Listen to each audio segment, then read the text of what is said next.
Golden Bachelor finale, 5 bombshell claims about Gerry Turner. Gerry Turner helped the Bachelor franchise earn record ratings throughout season. Gerry Turner is ready to hand out his final rose to one of 2 women left vying for his heart. Turner made his reality television debut earlier this year as the oldest suitor ever to look for love in a franchise built on petals, The Golden Bachelor. While the 72-year-old retired restaurateur appeared to put his heart on the line for what seemed to be the first time since the death of his wife Toni in 2017, The Hollywood Reporter revealed a few thorns in Gerry's tale. Turner said on Justin Long's Life is Short podcast recently that the vetting process to become the Golden Bachelor was ridiculously thorough. I was in Florida in February of this year. I was actually traveling with an old girlfriend. We were just friends, he said. I got a call from ABC, wanting me to go to initiate the process to go get an STD test. And it's like, that's a little bit of a tender moment. He added, I had to send my fingerprints to the FBI. There were numerous background checks. There was a psychological evaluation that was like 360 questions and then another hour of interview. Turner admitted casting for the show began 3 years ago, but the coronavirus pandemic halted production. Work history.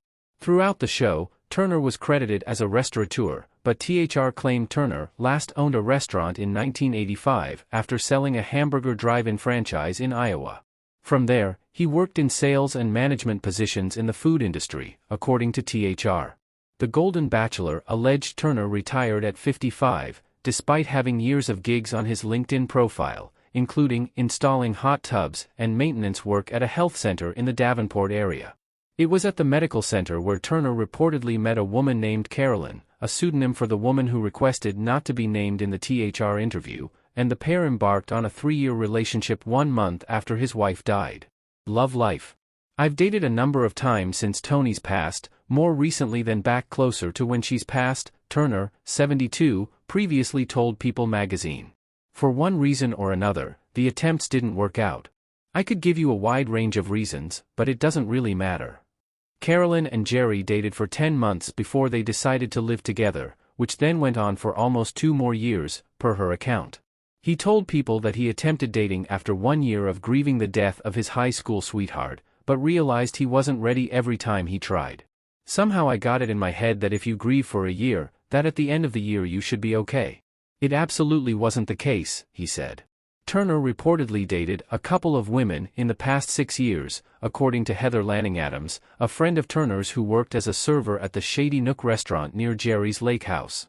They weren't all long-term, but they weren't short-term either. She told The Sun he was with a couple of women for a decent amount of time, but it just didn't work out. Signature move. Carolyn claimed Gerry used similar pickup lines on her that he shared with the women on the show. Damn, I go to bed at night thinking of you and wake up in the morning thinking of you, she claimed he texted her in 2017. Turner told Leslie Fima, a finalist, a similar line in Costa Rica. I have to have you with my morning coffee, I have to have you when I go to bed at night, he said. Carolyn said she had befriended Gerry while they worked together, and even helped throw a retirement party when he moved to his lake house with Toni, his late wife. She recalled receiving the shocking news that Toni had passed, and then getting a call from Gerry 1 month later asking for help donating Toni's old wardrobe. She agreed and Gerry took her to dinner as a thank you, but Carolyn admitted she went back and looked at my text messages. I never realized Gerry's texts had turned hot and heavy so relatively soon. He allegedly texted her, I got lucky when you first said you would go to dinner with me 2 weeks ago. I mean, how often does an old geezer get the beautiful girl, and then shortly after, you are the right woman for me. No need to look further. On The Golden Bachelor, Turner admitted he only wanted to say, I love you, to one more person in his lifetime, but ended up confessing his love for the final 3 contestants before sending Faith home. Not so generous? Carolyn said she finally agreed to move in with Gerry at his lake house in Indiana after much persistence on his part, and quit her job in Iowa. Once she moved in July 2018, Gerry allegedly told her that she would be responsible for $1,000 in expenses, which she negotiated down to $850. Every meal would be split down the middle, and Carolyn would have to pay her half in advance.